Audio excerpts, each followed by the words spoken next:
নমস্কার, দেখছেন ওঙ্কার বাংলায় টেলি ক্যানভাস, চিত্র শিল্প ছবি ক্যানভাস।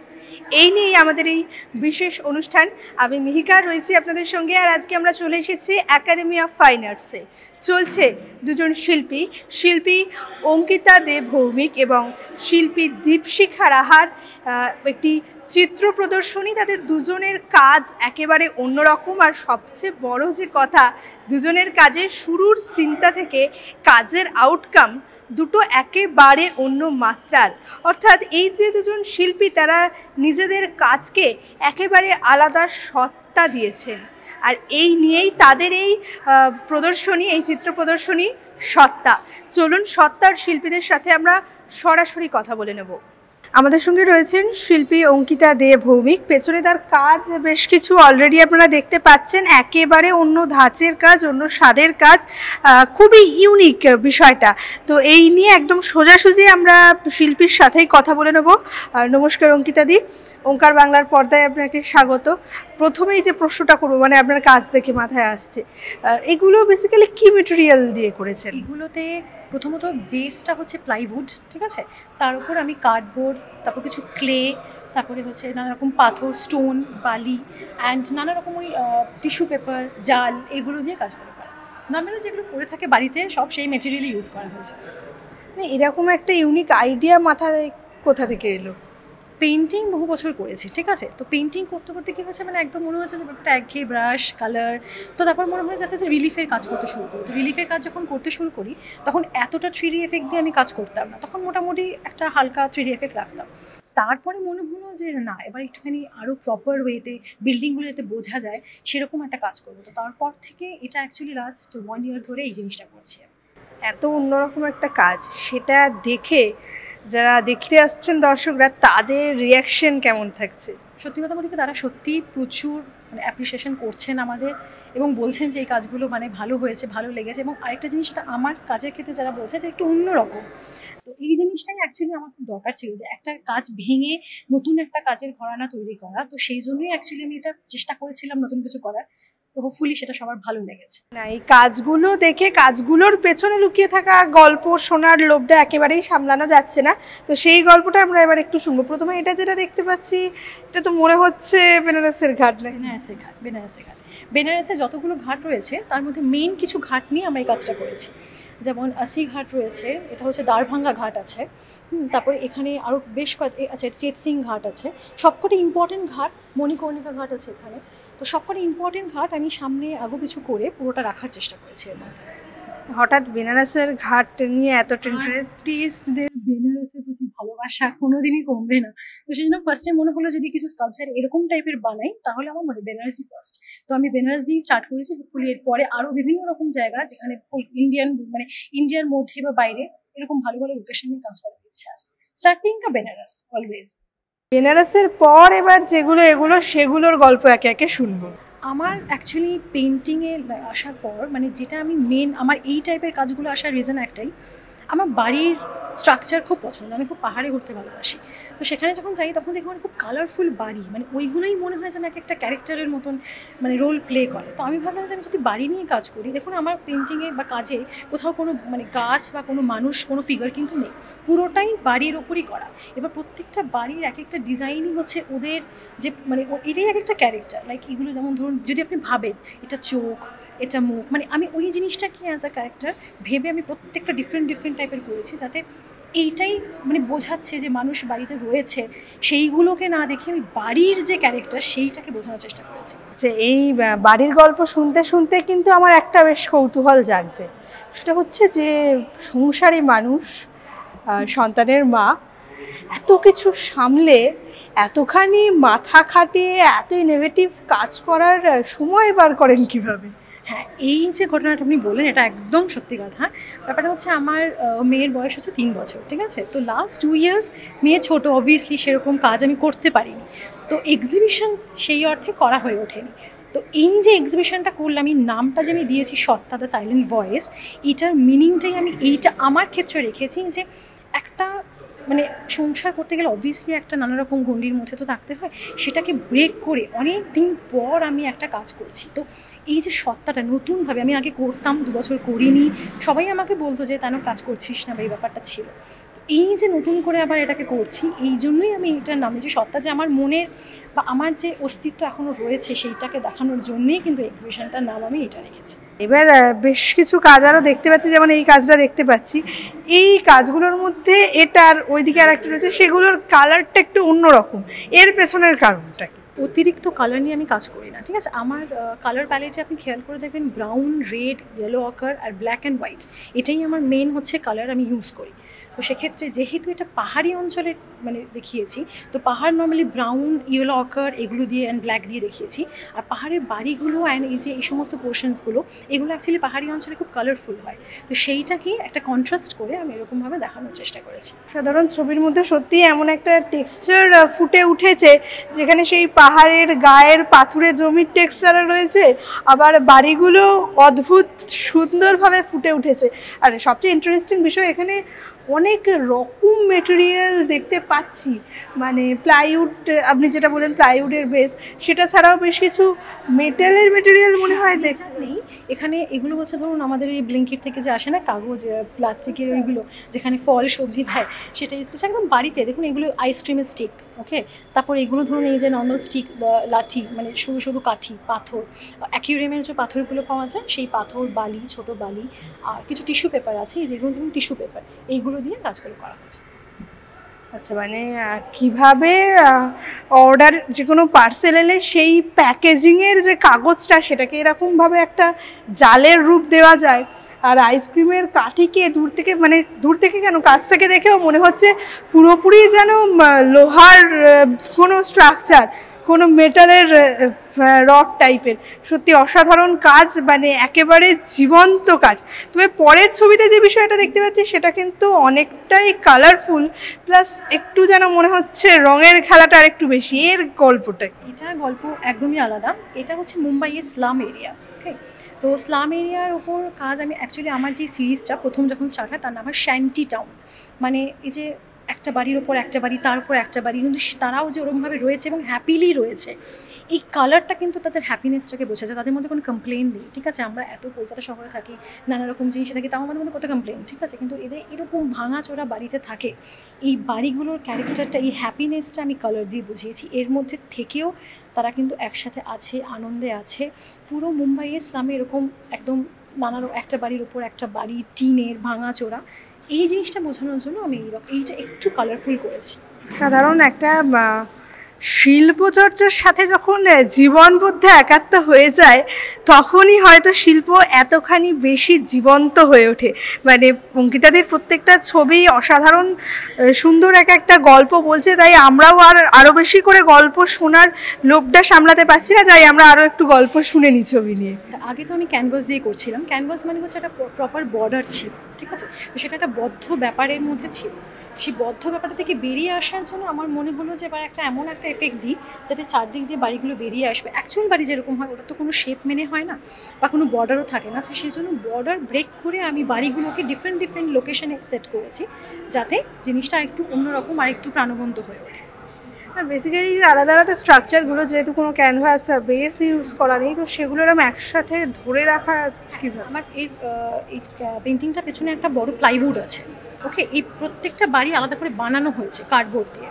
দেন সেগুলোকে লোকেশন ওয়াইজ, মানে কোনটা কোথায় ভালো লাগবে সেটা বসিয়ে তারপর বাকি যে জিনিসগুলো সেগুলো অ্যাড করা হয়েছে। মানে বেশ বিন্দু বিন্দু করে জল দিয়ে যেভাবে সমুদ্র তৈরি হয়ে যায়, তেমনভাবেই কিন্তু গৃহিণীরা ছোট ছোট জিনিস দিয়ে গুছিয়ে একটা সুন্দর সংসার, একটা সুন্দর ঘরকে রঙিন জীবন্ত করে তোলেন, সুন্দর করে সাজিয়ে তোলেন। আর তাই জন্যই বোধহয় তাদের কাজের মধ্যে এই গঠনমূলক বিষয়টা আরও বেশি দেখা যায়। আচ্ছা, পরের ছবির গল্প একটু শুনি। এই ছবিটার ক্ষেত্রে আমি বলবো যে এখানে ওই নদীতে যারা নৌকা নিয়ে যাতায়াত করে, তাদের দেখবেন নদীর ওপর যখন তারা বাড়ি বানায়, সামান্য একটা উঁচু স্ট্রাকচার থাকে, তার উপরে সে বাড়িটা বানানো হয়। তো এইটা জাস্ট ওই জিনিসটাই বুঝিয়েছে যে নদীর নিচে রয়েছে, তার উপরে স্ট্রাকচার করে উঁচুতে বাড়িগুলো একটু উঁচুতে বানানো হয়েছে। এইটা খুব আমার খুব ক্লোজ, বিকজ আমার পাহাড় ঘুরতে খুব ভালো লাগে। তো সেজন্য এটা লাদাখের ফুকতাল মনেস্ট্রি বলে একটা মনেস্ট্রি আছে, যেটা একটু রিমোট লোকেশনে।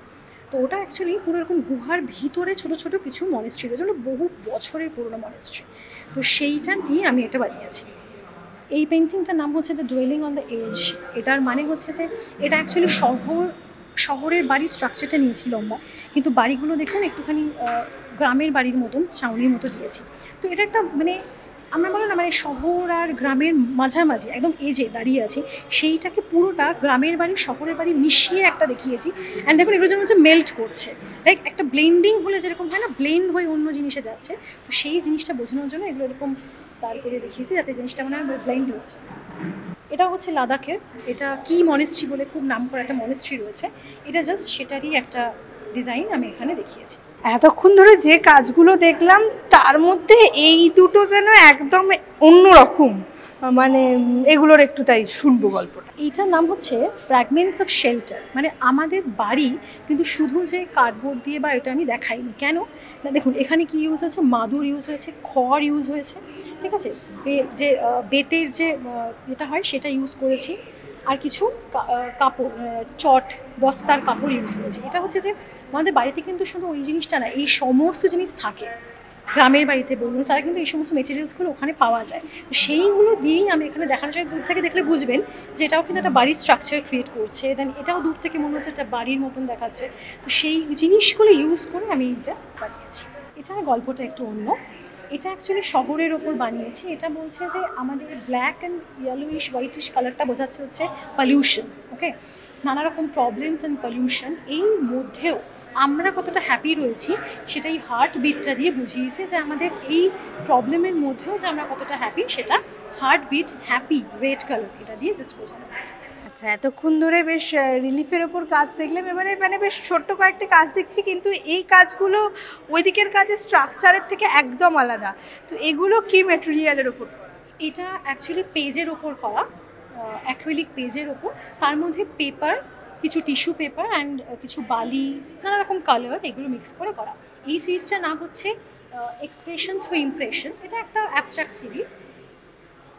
কাজ আপনার এতক্ষণ ধরে দেখলাম অসাধারণ কাজ, এবং সবচেয়ে বড় কথা যেটা একেবারে অন্যরকম কাজ। তো এরপরে যে প্রশ্নটা সবার আগে মনে জাগে, ছবি আঁকাটা শুরুটা কিভাবে হলো? আমি আর্ট কলেজের স্টুডেন্ট নই, আমার পড়াশোনা কমপ্লিটলি ডিফারেন্ট লাইনে। আমি জিওগ্রাফি দিয়ে মাস্টার্স করি অ্যান্ড সেটা নিয়ে পড়াশোনা করি, অ্যান্ড আমি বই লিখতাম, জিওগ্রাফি টেক্সট বুক লিখতাম। তো অ্যাকচুয়ালি আমার বিয়ের পর আমার হাজব্যান্ড আমাকে প্রচণ্ড রকম ইন্সপায়ার করেছে এটা নিয়ে এগিয়ে যাওয়ার জন্য। তো বিয়ের পর লাস্ট 8 ইয়ার্স ওনার কথাতেই আমি এটাই করছি, অ্যান্ড এখন এটাই আমার প্রফেশন। বেশ, আমরা আবার অঙ্কিতাদির কাছে ফিরবো। তার আগে আরও একজন শিল্পী আজকে আমাদের সাথে রয়েছেন, তার সাথে একটু কথা বলে নেবো, তারপরে আসবো আমরা আলোচনায়। তো আপাতত অঙ্কিতাদিকে অনেক ধন্যবাদ ওঙ্কার বাংলার তরফ থেকে। চলুন আমরা আরও একজন শিল্পীর সাথে কথা বলে নিই। আমরা আমাদের সঙ্গে পেয়ে গেছি এই এক্সিবিশনের আর একজন শিল্পী, দীপশিখা রাহাকে। নমস্কার দীপশিখা দি, ওঙ্কার বাংলার পর্দায় আপনাকে স্বাগত। সবার আগে যে প্রশ্নটা করব, ঘুরে আপনার কাজগুলো দেখার সময় প্রথমেই যে জিনিসটা চোখে আসছে সেটা হচ্ছে খরগোশ। সব ছবিতেই প্রায় খরগোশ, এর পেছনের রহস্যটা কি? আসলে আমার এই পুরো সিরিজটার নাম হচ্ছে ফর্ম অফ ইনস্টিংক্ট। তো ফর্মস অফ ইনস্টিংক্টের মধ্যে আমি একটা এমন অ্যানিম্যালকে ডেপিক্ট করতে চেয়েছিলাম যেটা আমাদের এই অ্যাজাইলিটি, ট্রাঙ্কুইলিটি, এই বিষয়গুলোকে খুব সুন্দরভাবে প্রকাশ করতে পারে। যে একটা স্থিতধী অবস্থার মধ্যে একটা চঞ্চলতা, বা একটা অ্যানিম্যাল যে প্রতি মুহূর্তে তার ইনস্টিংক্টটাকে কাজে লাগাচ্ছে। তো সেই হিসেবে দেখতে গেলে খরগোশই একটা এমন অ্যানিম্যাল যে এই ইনস্টিংক্টটাকে খুব ভালোভাবে বোঝাতে পারে। তো আমার এই কারণের জন্যই এটা করা। আচ্ছা, বেসিক্যালি কোন ধরনের মিডিয়াম নিয়ে কাজ করতে সবচেয়ে ভালো লাগে? দুটো জনার আমার আলাদা, কাজটা দেখলেই বুঝতে পারবেন। আমি দুটো জনারে কাজ করি। আমার বেসিক্যালি মিক্সড মিডিয়ার যে কাজগুলো তার পেছনে আছে, এগুলো সবই আমাদের মিক্সড মিডিয়ার কাজ। এখানে ওয়াশের কাজ আছে, কিছু পেন অ্যান্ড ইঙ্ক, চারকোলের কাজ আছে, মেলানো মেশানো আছে, আর কিছু রয়েছে। আর এই ক্যানভাসের কাজ যেগুলো দেখতে পাচ্ছি সেগুলো ম্যাক্সিমামই অ্যাক্রিলিকে করা, মিক্সড মিডিয়াতেও করা হয়েছে। তাই এই যে এই ছবি আঁকা বা এই শিল্পচর্চার শুরুটা কিভাবে হলো? শিল্পচর্চার শুরু তো আমি তো সেই একদম ছোট্ট বয়স থেকেই ছবি আঁকছি। তাও 25 বছর, তো 25-30 বছর হয়ে গেল কাজ করছি। তো এই প্রফেশনাল ফিল্ডে মোটামুটি কাজ করছি বিগত 15 বছর হলো। আমি এখানে এই ফিল্ডে কাজ করছি। আর আমার পড়াশোনা বলতে আমি মাস্টার্স কমপ্লিট করেছি ড্রয়িং অ্যান্ড পেন্টিংয়ে এসওপিবি ডিপার্টমেন্ট ইগনু থেকে, দিল্লি থেকে। আচ্ছা, এখানে একটা কৌতূহল জাগছে মনে, এই যে আপনার পড়াশোনাটাও যেহেতু আর্ট নিয়ে, আর সেই যে একাডেমিক পড়াশোনাটা তারপরে এসে প্র্যাকটিক্যালি একটা মেট্রোপলিটন সিটিতে দাঁড়িয়ে কাজ করা, আর্টিস্ট হিসেবে নিজের জায়গা করে নেওয়া, এই দুটো জায়গার মধ্যে ডিফারেন্স কতটা? হ্যাঁ, ডিফারেন্স তো আছে, এটা আমার এটা না বললেই নয়। আমার এটা ডাবল MA, মানে আমার মাস্টার্স এর আগে কমপ্লিট করা অনার্স ছিল আমার ইংলিশে, তারপরে আমি মাস্টার্স কমপ্লিট করি ক্যালকাটা ইউনিভার্সিটি থেকে ইংলিশে। তারপরে আর ছবি তো আমি করতাম আমার গুরুদের কাছে, তো আমার হাতে কলমে যে কাজটা করা সেটা তো তাদের কাছে করেইছি। এই ফিল্ডে আসার পর আমি বুঝলাম যে ছবি শুধু এঁকে গেলে হবে না, পড়তে হবে, ভীষণ ইম্পর্ট্যান্ট। পড়াশোনাটা অনেকেই বলে যে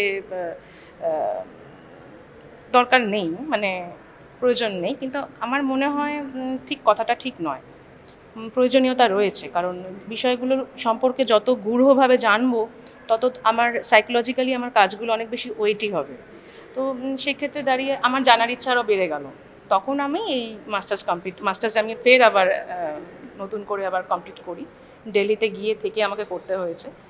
তো এইভাবেই আর কি আমি মানে প্রয়োজনীয়তাটা ডেফিনেটলি বোধ করেছি পড়াশোনাটা করার, মানে এরকম নয় যে পড়াশোনাটা করার দরকার নেই, অবশ্যই দরকার আছে। আচ্ছা, অনেকক্ষণ একটু সিরিয়াস আলোচনা হলো, এরপর দর্শকদের যেটা মেন ইন্টারেস্ট, আর আমিও যেটা নিয়ে সবচেয়ে বেশি কৌতূহলী থাকি এক্সিবিশনে এসে, প্রত্যেকটা ছবির পেছনে গল্প লুকিয়ে থাকে। তো এবার দিদির ছবিগুলোর পেছনে কি গল্প রয়েছে, কি থেকে তাদের সৃষ্টি, সেইটা আমরা এবার শুনবো একে একে। এই সময়ের কাজগুলো আপনি যদি দেখেন, আগের কাজগুলো তো দেখলামই আমরা, এই কাজগুলো যদি দেখেন, একটা খুব 2023-র কাজ, এই কাজগুলো ওই সময়টাতে একটা স্টেট অফ মাইন্ডে ছিলাম, তখন আমার সব কিছুর মধ্যে একটা ডার্ক একটা বিষয় আমার আসছিল। তো সেটা কি মানে একটা যেন জাল ছিঁড়ে বেরিয়ে যাওয়ার একটা ব্যাপার বা একটা রেখা রেখে যাওয়ার ব্যাপার, এগুলো তখন আমার চলছিল। তো সেগুলো আমি করছিলাম। এটাও আমার এই সিরিজ অফ এক্সিস্টেন্সের একটা গল্প, এই ছবি দুটো, এই এক্সিস্টেন্সের গল্প, এটাও 2022-র কাজ, এই দুটো কাজ। তো এই সিরিজের আরও অনেক কাজ ছিল যেগুলো কালেক্ট করেছেন বিভিন্ন মানুষেরা, তো কালেক্টররা কালেক্ট করেছেন, এই দুটো ছবি রয়েছে। এই কাজটা আমার ইগনুতে তখন আমি পড়ছি, সেই সময়কার কাজ, এটা এসওপিবি ডিপার্টমেন্টে এক্সিবিটেড ছিল এই কাজটা দিল্লিতে। এই কাজটার পেছনেও এই ছবিটার নাম হচ্ছে, এখানে লেখা আছে আ জার্নি। এই জার্নিটা সেই সময় আমি আমার নিজেকেই যেন নৌকাটার মধ্যে দিয়ে প্রকাশ করতে চেয়েছি, যেখানে ওর একটা বাঁধন ছিঁড়ে বেরিয়ে যাওয়ার ব্যাপার রয়েছে। দুরকমভাবে দেখতে পারেন, কোথাও এসে মনে হয় যেন ডাঙায় এসে ভিড়েছে, কোথাও মনে হয় যে না এখন যাওয়ার প্রস্তুতি করছে। তো এটার পেছনে এই গল্পটা রয়েছে। এইবার আমার আসছে এই সিরিজ অফ মানে এই ফর্মস অফ ইনস্টিংক্টের গল্পটা, এটা আমার লাস্ট সিরিজের লাস্ট কাজ, এই জন্যই এখানে দেওয়া। এখান থেকে স্টার্ট হচ্ছে আমার ফর্মস অফ ইনস্টিংক্ট। এই ফর্মস অফ ইনস্টিংক্টের গল্পের মধ্যে এখানে আমার বিভিন্ন টেকনিক, আমি ইম্পাস্টো টেকনিক ইউজ করেছি। আর একটা আপনি যদি দেখেন ক্যানভাসটার মধ্যে একটা ব্ল্যাঙ্ক স্পেসের একটা খেলা রয়েছে, এইগুলো এটাতেও তাই, একটা ব্ল্যাঙ্ক স্পেসের গল্প রয়েছে। এই ব্ল্যাঙ্ক স্পেসটা ইচ্ছা করে দেওয়া হয়েছে, ক্যানভাস হোয়াইটটাকে আমরা রেখে কাজটা করেছি, ইম্পাস্টো টেকনিক ইউজ করা হয়েছে এখানে প্রত্যেকটা এইটাতে বলতে হবে এটার গল্পটা। এইখানে প্রত্যেকটা খরগোশ যেন আমরা এক একজন দাঁড়িয়ে আছি, আমাদের কানগুলো ঠিক খাড়া মানে দেখতে পাচ্ছি, যেন মনে হচ্ছে যেন উই আর ভেরি কী বলবো, সচেতনভাবে একটা দেখছি কিছু, কোনো কিছুকে বোঝার চেষ্টা করছি, সতর্ক একটা দৃষ্টি টুয়ার্ডস দ্য সোসাইটি হতে পারে, টুয়ার্ডস আমার নিজের জীবন হতে পারে। আচ্ছা, মাঝখানে একটা প্রশ্ন করব, এই দুটো ছবি দেখে মনে যে প্রশ্নটা জাগছে, সূর্যের ছায়া, এই ব্যাপারটা কি? এই সূর্যের ছায়া, এই লাল যে এটা আছে, এটা লাইফ ফোর্সকে আমি ডেপিক্ট করতে চেয়েছি। লাইফ ফোর্স যখনই থাকবে তার পেছনে কিন্তু একটা টানও থাকে, পিছু টান থাকে। ওই গ্রে যে ছায়াটা, ওটা কিন্তু পিছু টান, ঠিক আছে? তো এখানেও এটা একটা ইমপ্রেগনেটিভ একটা উমেনের ক্যারেক্টার, যেটা আমরা সবাই আমাদের মধ্যে, যে বিশেষ করে আমরা যারা শিল্পী, তাদের মধ্যে সেই সত্তাটা অলওয়েজ একটা দোটানাটানি কাজ করে, অলওয়েজ গ্রাউন্ডেড থাকার একটা স্টেট আর কি। এই যে দেখুন লাইফ ফোর্সটাকে হাতে নিয়ে যেন ও ছেড়ে দিচ্ছে বলটাকে, আবার ধরতেও পারে। এটা আমি রেখেছি দর্শকদের উপর, দর্শকরা বুঝুক, এটা নিজের মতো ইন্টারপ্রেট করুক। এটাও ওই ফর্মস অফ ইনস্টিংক্টেরই একটা কাজ। এই কাজটার মধ্যে এটা আপনি দেখলে পরে এটা দর্শকদের মধ্যে আমি ছেড়ে দিয়েছি যে তারা ভাবুক এটা নিয়ে, এটা ভাবার ছবি, কারণ এখানে স্পেসের অনেকটা গল্প আছে। আর এই যে দুটো ডাইস রয়েছে, এই ডাইসটা আমাদের জীবন নিয়ে প্রত্যেক মুহূর্তে আমরা যে একটা প্লে গ্যাম্বল মানে করছি সেটাকে ডেপিক্ট করে। এটাও তাই, এইটা দুটো আলাদা আলাদা সত্তাকে ডিসক্রাইব করে। এটা একটা কাম স্টেট অফ মাইন্ড। এই কাম স্টেট অফ মাইন্ডের মধ্যে এই তিনটে র্যাবিটের একটা অ্যাজাইলিটি আছে, দুটো কম্বাইন করছে। ইম্পাস্তো টেকনিক এগেইন ইউজ করা হয়েছে। আর একদিকে ইম্পাস্তো টেকনিক, একদিকে একটা স্মুথ সারফেসে ওয়াশের কাজ আছে, দুটোর ব্লেন্ডেশন আসছে, কো এক্সিস্টেন্স অফ কেওস অ্যান্ড কাম। ঠিক আছে, এটা এই সিরিজের কাজ দুটো ফর্মস অফ ইনস্টিংক্টের মধ্যে পড়ছে না, এটা ইকোস অফ ট্রাঙ্কুইলিটিসের মধ্যে পড়ছে। এই সিরিজের আমার আরও অনেকগুলো কাজ আছে যেখানে নিজের সত্তাটাকে, যে সত্তা নামের এটা বুঝতে পারবেন বহিঃপ্রকাশ, যেন একটা ঘর খুঁজে চলেছে, একটা ওয়েটিং, এই ওয়েটিংটা রয়েছে। এই ছবিটা এই সবের মধ্যে একটা বাঘটাকেও আমরা ইনস্টিংক্ট দিয়ে বোঝাচ্ছি। আর এই যে ছবিটা, এটাও আমার দিল্লিতে এক্সিবিটেড ছিল এসওপিবিএতে। এই ছবিটা ট্রানজিশনকে বোঝাচ্ছে। ট্রানজিশন মানে এই যে ছবিটার নামই ট্রানজিশন, এটা হচ্ছে আমাদের অবস্থা বর্তমানের। মরে যাওয়া একটা কাঠ, সেখান থেকে একটা প্রাণ ও বেরিয়ে আসছে, trying to transit from the dead state of condition. তো এই ট্রানজিশনটা, এটা পুরোটা আমার ওইটার উপর নির্ভর করে করা। এটা আমার লাস্ট কাজ ফর্মস অফ ইনস্টিংক্টের এখনও অবধি। এই কাজটাতেও এই স্টিলনেস আর একটা ভাবনাটা যেন ও বসে আছে ঠিকই, গ্রাউন্ডেড স্টেট। এটা যদি আমরা দেখি ইম্পাস্তো টেকনিক ইউজ করা হয়েছে গ্রাউন্ডেড অবস্থায়, কিন্তু ওর মাইন্ড বা ওর মন কিন্তু ট্রাঙ্কুইল অবস্থায় রয়েছে। দুটো স্টেটকে বোঝাচ্ছে। আমরা দীপশিখাদির কাজগুলো পরপর দেখলাম, সেটা দেখার পরে কিন্তু বেশ কিছু প্রশ্ন মনে জাগছে, আর প্রশ্ন জাগলে অবশ্যই তার উত্তরটা খুঁজে নেওয়া উচিত। আচ্ছা, এই যে আপনার যে সিরিজটা দেখলাম প্লাস এই ছবিগুলো দেখলাম, সেখান থেকে যেন জীবনের অনেকগুলো মোড়ের গল্পর আমরা এসেন্স পেলাম। তো সেই জায়গা থেকে একটা প্রশ্ন, শিল্পী হিসাবে জীবনে এমন কি মোড় এসছে যেখান থেকে জীবন সম্পর্কে, শিল্প সম্পর্কে ধারণা পাল্টে গেছে? বোধ এসছে কিছুটা, ব্যক্তিগত জীবনের তো বোধ ডেফিনেটলি থাকে। যখন একটা মেয়ে হিসেবে সোসাইটিতে কাজ করে যাওয়া এবং এই তথাকথিত পুরুষতান্ত্রিক এই যে একটা সোসাইটিতে দাঁড়িয়ে নিজেকে এস্টাবলিশ করানো, নিজের সত্তাটাকে এস্টাবলিশ করানো, এটা কিন্তু খুব একটা সহজ জিনিস নয়। টিকে আছি এখনও, এইটাকে বোঝানো। এই প্রত্যেকটা ছবিতে কিন্তু এই স্টেটটা অবশ্যই বোঝানো হয়েছে যে আমি আছি এখনও। এই আমি বলতে শুধুমাত্র আমি আমার কথা বলছি না, আমার মতন সেই সমস্ত নারীরা যারা স্ট্রাগল করছেন ঘরে বাইরে, এটা ডিপিক্ট করছে। এই টিকে থাকা আর টিকে থাকার মধ্যে দিয়েই জীবনকে এগিয়ে নিয়ে যাওয়া, সেই গল্পগুলো কিন্তু দীপশিখাদির ছবি থেকে খুব উজ্জ্বলভাবে আমরা ধারণা পেলাম। এরপরে আমাদের এই এপিসোডটার সবচেয়ে ইন্টারেস্টিং পার্টটা আছে। আপাতত দীপশিখাদিকে ধন্যবাদ। এরপর আসছি আমরা আমাদের সবচেয়ে ইন্টারেস্টিং পার্টে। আচ্ছা, অঙ্কিতাদি আর দীপশিখাদির এতক্ষণ ধরে তাদের ছবি আঁকার গল্প, এখানে তাদের যে স্পেশাল কাজগুলো রয়েছে সেগুলোর পেছনের গল্প আমরা অনেকখানি জানলাম। তবে এই যে বললাম সবচেয়ে ইন্টারেস্টিং পার্টটা বাকি, সেই পার্টটাই আমরা এখন রয়েছি। এই যে দুজনে মিলে এক্সিবিশন, এবং এক্সিবিশনে দুজনের কাজের মাত্রা কিন্তু একদম আলাদা। দুজনের কাজের মেটেরিয়াল থেকে শুরু করে লাস্টে গিয়ে আমাদের দর্শকদের চোখে যেটা পড়ে, অ্যাপিয়ারেন্সটা পুরোপুরি আলাদা। তো এরম দুজন একেবারে আলাদা মাত্রার শিল্পী, তারা একসাথে হয়ে এতগুলো এক্সিবিশন করছেন, দুজনের মধ্যে ইকুয়েশনটা ঠিক কী? অপোজিট অ্যাট্রাক্টস বলে না। অ্যাকচুয়ালি আমরা কলকাতা শহরে তো একসাথে কাজ করছি, তো এবার নানা রকমভাবে ওর সাথে আমার যোগাযোগ হয়। তো এক্সিবিশন করতে করতেই আলাপ। তো সেখান থেকে হঠাৎ একদিন, এর আগেও আমরা করেছি গ্রুপ শোতে নানা রকমভাবে, কিন্তু হঠাৎ একদিন ওই আমাকে বললো যে চলো একটা একসাথে করা যাক। এবং সেটা খুব রিসেন্ট ঘটনা, মানে একদম এই সামনে 1-2 মাসের মধ্যেই হয়েছে। তো তারপরে আমার একটা শুরু করি, অ্যান্ড 2 মাসের মধ্যে এই পুরো এক্সিবিশনে যত কাজ আপনি দেখছেন 2 মাসের মধ্যে আমরা শেষ করেছি। মানে খুব কষ্ট করে রীতিমতো মানে খেটে করা কাজ, এটা হচ্ছে একদমই তাই। আচ্ছা, ফেলো আর্টিস্ট অঙ্কিতা দি নাকি বন্ধু হিসাবে অঙ্কিতা দি সবচেয়ে কার সাথে কাজ করতে বেশি কমফোর্টেবল লাগে? ও আমার বোনের মতন, মানে she is like my sister only. তো ওর সাথে মানে ওই সহযাত্রী হিসেবেই কাজ করতে চাই, মানে এটাই আমার কাছে বেশি আনন্দের। আচ্ছা, দুজনেই তো বেশ অনেক সাংসারিক ঝামেলা এই সমস্ত কিছু সামলে কাজ করেন, এটুকু আমরা বুঝে গেছি। এরপরে যে প্রশ্নটা, এমনি আপনারা কি পুরোপুরি শিল্পটাকেই প্রফেশন হিসেবে বেছে নিয়েছেন নাকি আরও কোনো কোএক্সিস্ট করছে প্রফেশন? শিল্প এটাতেই আছি, এটাতেই থাকবো, সেই জন্যই তো নামটা সত্তা। এবার তো সত্তাটা আরও বেশি প্রকাশ পাবে, এখানেই আছি। আচ্ছা, সত্তা নামটার পেছনের গল্পটা আমরা এবার একটু ভালো করে শুনি। আমি অলরেডি একবার আগে বলেছি যে অ্যাকচুয়ালি আমরা দুজনেই তো ম্যারিড। এরকম না, আমাদের শিল্পী জগতে আমি দেখেছি যে যারা ধরুন বিয়ের পর না অনেক সময় কী হয়, নানা রকম পরিস্থিতির চাপে, আমি শুধু বলবো না যে সাংসারিক জন্য, নানা রকম কারণে অনেক সময় কন্টিনিউ করা হয়ে ওঠে না। আপনি খেয়াল করে দেখবেন যে আর্টিস্টদের মধ্যে না মহিলা আর্টিস্টের সংখ্যা কিন্তু অনেক কম, অনেকটাই কম।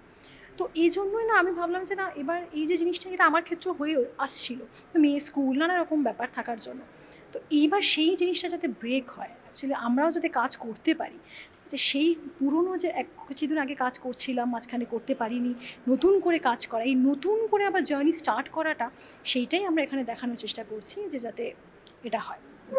তার জন্যই এর নাম সত্তা, দ্য সাইলেন্ট ভয়েস, মানে ধীরে ধীরে আমরা বলছি যে আমরা কিন্তু আছি। আচ্ছা, এই যে থাকা এবং একসাথে থাকা, এর মধ্যে এমন কোনো মেমোরেবল মোমেন্টস রয়েছে যেটার কারণে আজকে সেই সত্তায় দুজন একসাথে এইভাবে কোএক্সিস্ট করছেন? মেমোরেবল মোমেন্টস আমাদের আছে তো অনেক কিছুই, মানে অবশ্যই স্মৃতি তো অনেক কিছুই থাকে। তবে হ্যাঁ, ওর সাথে তো আমার অনেক বহুদিনের পরিচয়, আজকের তো নয়। তবে কাজের ক্ষেত্রে এই যে আমরা একসাথে জুড়েছি, এটা ধরুন বছর 2 আগে আমরা একসাথে আর্টসেকারে আমাদের স্টল ছিল, তারপরে মধ্যিখানে ওর মতন কাজ করছিল, আমিও আমার মতন কাজ করছিলাম। ভেরি রিসেন্ট আমাদের এই মানে সত্তাটাকে নিয়ে ভাবা বা করা, এটা আমাদের ভেরি রিসেন্টলি আমরা এটা মানে বাস্তবায়িত করতে পারলাম, এটা খুব বেশি দিন আগের কথা নয়। তো এর মধ্যে রয়েছে অনেক কিছু মেমোরিজ, টুকরো টুকরো অনেক কিছু থাকে, ভালো ভালো মেমোরিজ আছে। শুনে যেটাই দর্শকরাও মজা পাবেন, আবার মনে হয় না সত্তার বীজটা বোধহয় সেদিনই বপন করা হয়ে গেছিল। সত্তার বীজ কিন্তু মানে নতুন করে, মানে এই যে ব্যাপারটা, এই এক্সিবিশনের আইডিয়াটা কিন্তু খুব রিসেন্ট। মানে আমরা কিন্তু হঠাৎই একটা এক্সিবিশনে দুজনে পার্টিসিপেট করেছিলাম, সেখান থেকে আমাকে বললো চল একটা এক্সিবিশন করবি, এবং সঙ্গে সঙ্গে আমিও রাজি হয়ে যাই। বিকজ ওই যে বললাম, বেশ কিছুদিন কাজ করতে না পারার যে একটা ক্ষোভ মনের মধ্যে, যে না কাজ আসছে, করেও রাখছি বাড়িতে প্রচুর কাজ, কিন্তু সেটা এক্সিবিট করার একটা প্রপার, দেখুন যখন আমরা গ্রুপ এক্সিবিশন করি তখন কি হয়, আমরা একটা দুটো ছবি দিতে পারি, ঠিক আছে, সেক্ষেত্রে আমাদের পুরো কাজটা কিন্তু সেখানে দেখাতে পারি না। তো এই যে প্ল্যাটফর্মটা, এখানে কি হলো, আমরা নিজের মনের মতো, নিজের ইচ্ছে মতো, আর কোনো বাউন্ডারি নেই যে এই কটা ছবি দিতে হবে, বা একটা ফ্রেমটা আমাদের বেঁধে দেওয়া হচ্ছে না, নিজের মতো কাজ করতে পারছি। তো সেই জিনিসটার জন্যই কিন্তু আমরা এটা করেছি, যে না এটা আমাদের করতে হবে, কাজগুলো দেখাতে হবে, সেই জন্যই এটা। খুব ভালো লাগলো এই সত্তাকে কেন্দ্র করে দুই আলাদা আলাদা নারী সত্তার যারা একসাথে এইভাবে কাজ করছেন, তারা কিন্তু খুব মুক্তভাবে কাজ করেছেন। এক্ষুনি অঙ্কিতাদি যে কথাটা বললেন, বা একটু আগে দীপশিখাদি যে কথাটা বললেন, যে সেইভাবে বোধহয় এক্সিবিশনের কোনো বাধা ধরা নিয়ম ছিল না, সেইভাবে বাধা ধরা ছবির সংখ্যা ছিল না, সেটা কিন্তু হয়তো শিল্পকে পুরোপুরি প্রকাশ করার জন্য এই মুক্ত ব্যবস্থাটার ভীষণ দরকার হয়।